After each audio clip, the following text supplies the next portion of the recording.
Centro também pergunta qual a influência, agora eu não sei se o nome está de Antônio Gramsci, é Gramsci? Gramsci, nos partidos comunistas. Antônio Gramsci, ele foi o fundador do Partido Comunista Italiano e era talvez o melhor cérebro que tinha naquilo. E ele já na década de 30, ele tinha a ideia de que aquele método insurrecional e violento usado na Revolução na Rússia não ia funcionar na Europa Ocidental. E de que na Europa Ocidental, nos países mais desenvolvidos, a revolução tinha que ser feita por dentro. Isso é, você ocupa o Estado por meios constitucionais, meios legais, e daí você vai de lá de dentro bagunçando a coisa. Mas antes mesmo de tomar o Estado, você precisa tomar os órgãos de cultura, as escolas, os jornais, etc., etc., para que antes de você anunciar que vai implantar um regime socialista, todo mundo já seja socialista sem nem saber o nome, tá certo?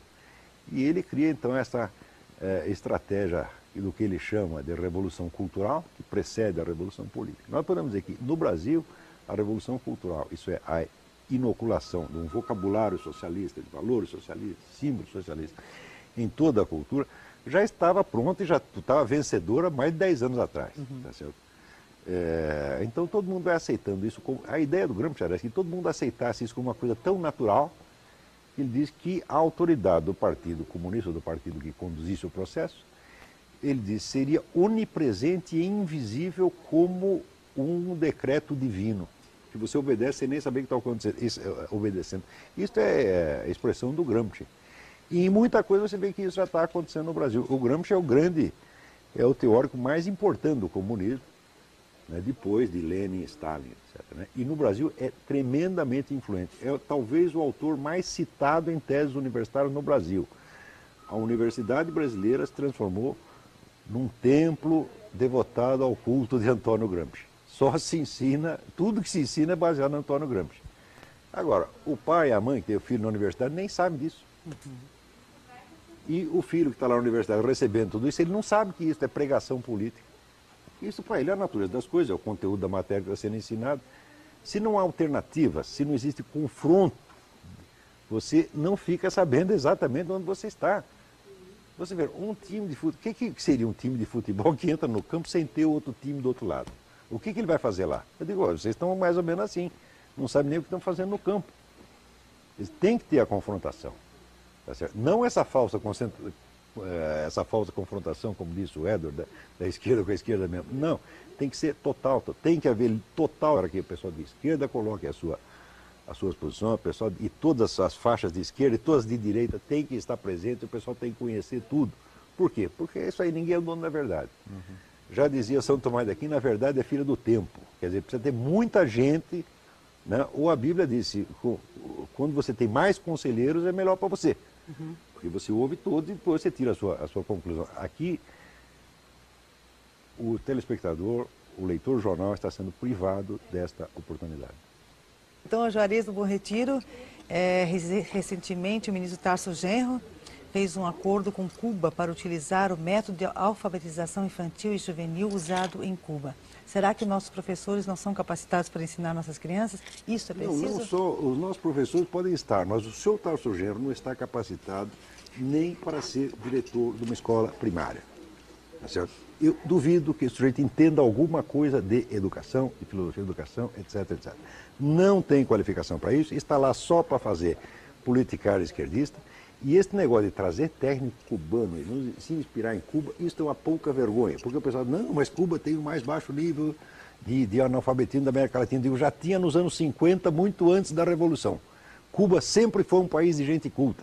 Vocês lembram, está no livro do Carlos Alberto Montaner, Viagem ao Coração de Cuba, que é uma história de Cuba no século XX. Você vai ver que nos anos 50, o nível de instrução em Cuba já era altíssimo. Tá certo? Então, o que a Revolução acrescentou? Não acrescentou absolutamente nada. Tá certo? Ademais, na Revolução, na educação cubana, metade dela é só manipulação, é só pregação revolucionária. Tá certo? E outras coisas, as famosas glórias da medicina cubana, o negócio da barbatana de tubarão, tudo isso é uma palhaçada. A medicina cubana é uma das piores do mundo. E o pessoal está enganando vocês, pô. Isso aí é tudo marketing de Cuba. Aliás, por que tem que fazer esse marketing? Por quê? Porque Cuba está falida. Então tem que recolher dinheiro para Cuba. Então o que faz? O Brasil foi lá, o Lula foi lá e já deixou 400 milhões de dólares lá de presente. Ah, mas não basta. Então precisamos fazer um convênio aqui para o brasileiro soltar mais dinheiro lá para Cuba. Tá certo? E precisa também fazer turismo para Cuba. O senhor Lula durante muito tempo ficou de agente do turismo. Vamos promover viagens para Cuba. Por que tem que ajudar Cuba se Cuba tem um regime maravilhoso que resolveu todos os seus problemas econômicos? Cuba vive da caridade pública, inclusive das suas vítimas. Porque 1/6 da população cubana fugiu para Miami, chegou em Miami, abriu uma lojinha disso, abriu não sei o quê, ficou todo mundo rico. E agora eles mandam anualmente milhões de dólares para os seus parentes em Cuba.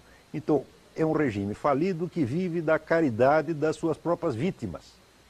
Quer dizer, pessoas que saíram de lá corridas, saíram numa balsa, pendurando um pneu, tá certo? Morrendo de fome, e que se fizeram depois por trabalho e esforço em Miami, hoje sustentam Cuba. E ainda vem esse safado, mentiroso Fidel Castro dizer, não, nós temos um regime maravilhoso, aqui resolvemos todos os problemas. Você não resolveu problema nenhum, você só arrumou o problema, tá certo? E você vive da piedade das suas próprias vítimas e dos seus inimigos. Por exemplo, o bloqueio econômico americano. Sabe o que é o bloqueio econômico americano? Quer dizer que não pode sair dinheiro de lá para os Estados Unidos, mas entrar pode. O bloqueio é um grande negócio para ele. Ainda fica fazendo, não, nós estamos mal aqui porque não podemos comerciar com os Estados Unidos. Você não pode comerciar, você só pode receber ajuda. Você só entra dinheiro, não sai. E ainda vem reclamar? Mas que sem vergonhice, pô. Aliás, a respeito da medicina cubana, eu convido o telespectador a entrar no Mídia Sem Máscara. Lá tem uma palavrinha escrito Cuba, ele pode clicar e tem todas as notícias do Mídia Sem Máscara sobre Cuba. E lá nós temos fotos mostrando o interior de hospitais e sanatórios cubanos que estão num nível de degradação que, olha, eu acho que nem o hospital público brasileiro de pior qualidade teria coragem de sustentar. Quer dizer, é sujeira para todo lado, pessoas jogadas no chão, mas numa sujeira que no Brasil nunca se viu. E também nós temos lá falando também várias fotos de Havana, mostrando como é que é a vida em Havana, fora daqueles pequenos bairros que são sustentados para turista. Quer dizer, como é que é a vida dentro de Cuba? Como é que vive um cubano médio? Então lá o leitor vai poder ver com os próprios olhos como é que está a situação. Para o Gramsci, a revolução não é uma revolução armada, é uma revolução cultural. E essa revolução tem que ser coordenada por aqueles que estão, por assim dizer, à frente do processo de tomada do poder, os intelectuais orgânicos. Então, os intelectuais orgânicos formam um outro grupo, chamado partido político, para que haja politicamente. Os intelectuais orgânicos também formam os meios de comunicação e aqueles que vão ter a chamada opinião pública na mão.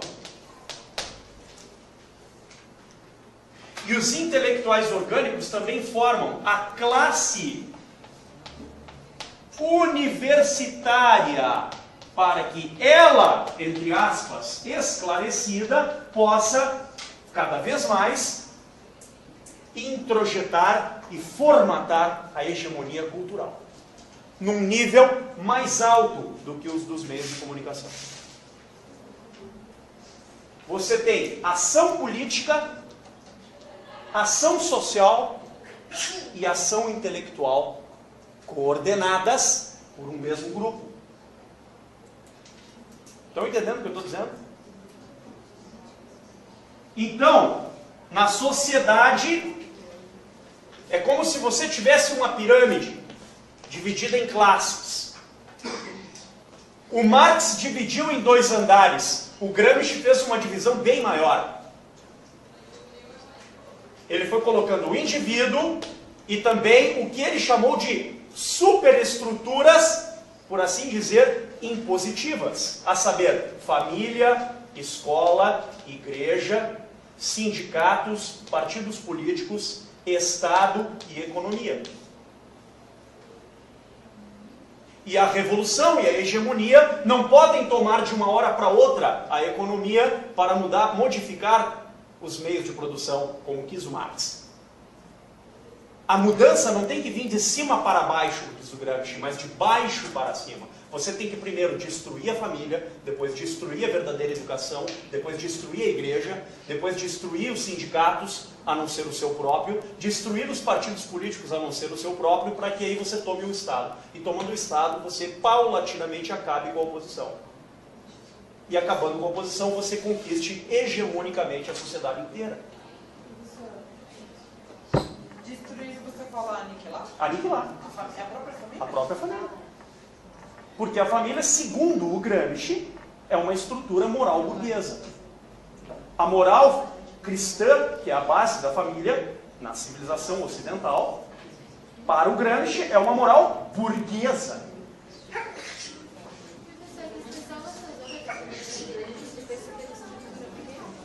É uma superestrutura dividida mais em blocos, quer dizer.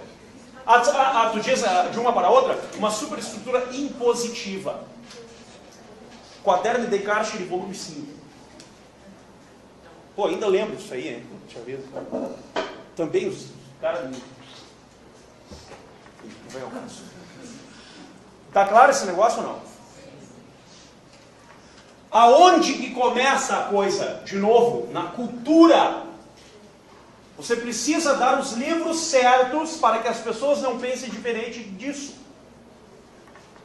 Então vocês não vão conhecer Platão, não vão conhecer Aristóteles, não vão conhecer Eric Bergelin, não vão conhecer Léo Strauss, não, vocês vão ler o Foucault.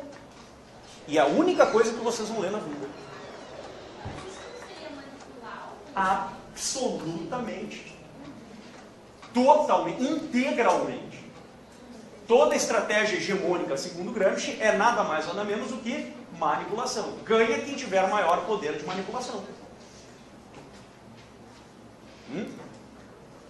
Está claro isso? E chega um momento que a hegemonia é tão forte que ela domina também os meios de, por assim dizer, produção. E aí é o momento em que você compra uma outra estrutura paramilitar para fazer frente à estrutura militar oficial da superestrutura que é o Estado. Exemplo, FARC. Exemplo, PCC. Entenderam? Caiu a ficha agora? O que está acontecendo? Ele conta os meios de... Os meios de produção. E conquistando os meios de produção, ele conquista também os meios de garantir a sua eficácia. O que garante a eficácia? Bom, se a cultura não der certo, a gente tem a força do nosso lado. Não vai pelo título, vai pela porrada. Então esse professor não é mais um pensamento em grupo, é pensamento numa parte, num pedaço da população. Né? Sem dúvida. Alguns querendo dominar, então o comunismo já era. Já era. O Gramsci reconhece isso várias vezes. Não existe comunismo. Só existe socialismo. Só que o socialismo não é uma divisão econômica, é uma divisão política. Mas ele estaria voltando mais para aqui, então. Não, pelo contrário. O Gramsci sabe que só tem uma saída. Que o Estado mantenha esse sistema de pé. Ele não quer destruir o Estado. Ele não quer chegar ao comunismo. Ele quer chegar ao socialismo científico. Só que por uma outra via, que é, vamos dizer, baseada na mesma estrutura marxista, mas dela diverge porque os meios são diferentes. Não a força pela força, não o imposto de renda pelo imposto de renda, mas a cultura. Você modifica primeiro a consciência do ser humano.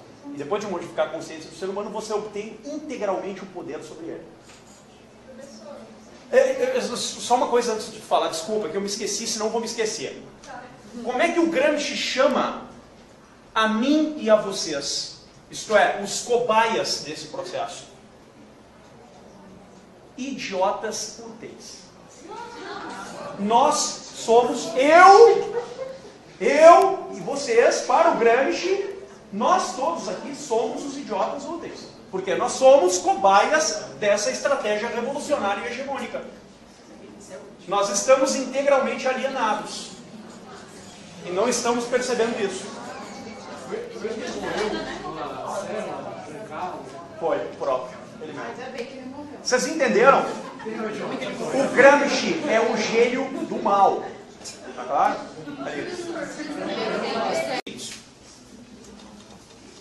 que é a circular do silêncio na obra do Gramsci? É o meio mais eficaz de calar a boca daqueles que são opostos à hegemonia cultural. Exemplo, tudo que você está falando é uma besteira ou uma conspiração. Entendeu? Entenderam? Oi? Um exemplo real. Putz, são tantos, vamos pegar um.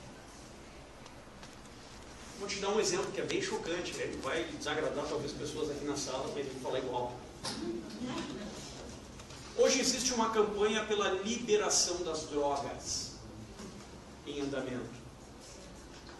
Só que essa questão tomou um corpo na opinião pública no seguinte sentido: você é ou contra ou a favor do comércio de drogas porque você acredita que usar drogas é ou um direito ou um estado de alienação. Não é assim que a questão é colocada na opinião pública?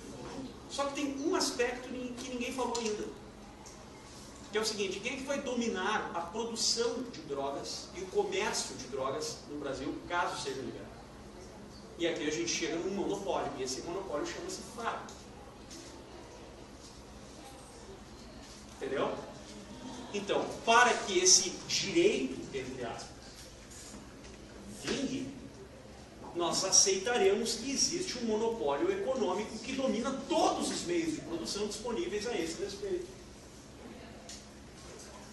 Alguém falou isso em alguma porra de um jornal, tipo Folha de São Paulo ou Estadão?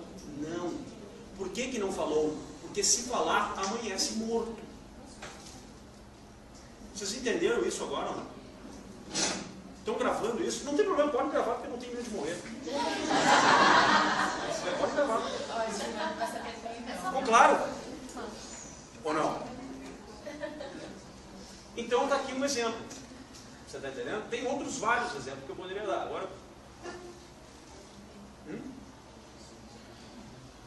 O processo inicialmente seria morto pelo fato de estar declarando uma coisa que é evidente, mas que é proibida de ser dita.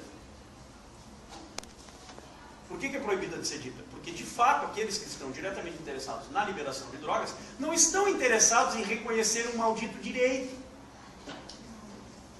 Eles estão interessados em obter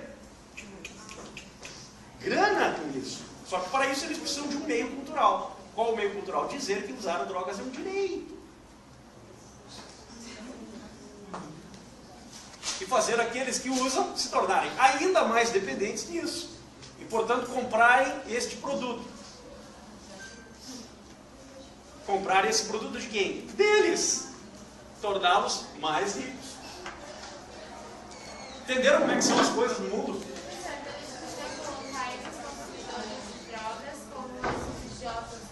Ah, certamente. Certamente.